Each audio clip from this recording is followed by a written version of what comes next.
Jodeke County Magarissa dwaro duola mochung' ne rango ratiro mar oganda KNCHR mondo nyuanda joma ne oyudo lala kinde ma okalo e gwenge ma nyandwat ma ugwe e chenro mar chulo jo Kenya mar ratich gi norochi kod sirikal. Gigolo pachgi e romo mar duolno mar lero ni jopiny e wach chudo no.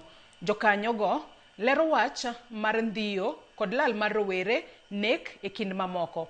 Gidwaro duolno mar mondo mi one ni chudo makamago ok otenore kod weche mag siasa to mondo obeda kaka chiwo luoro ne joka manolalo jogegi.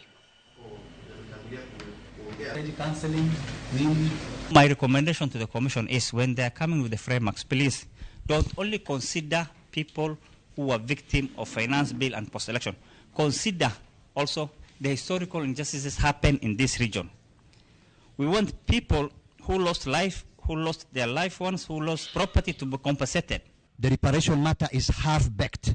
We are not happy with that.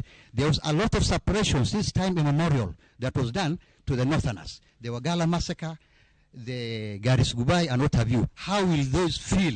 Or is it because that these young Gen Zs are a thorn in the neck of the current regime?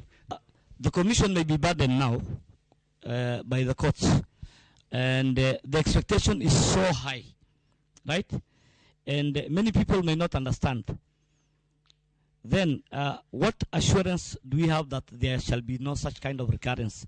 2 months down the line, campaign zimeanza.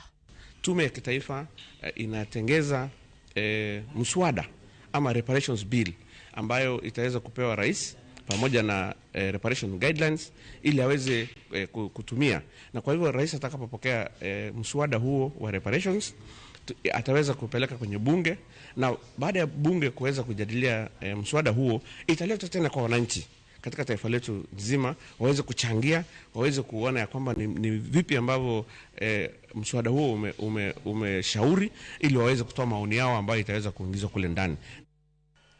En fungrok ne jopur 600 kar chung'od bura ma Wundanyi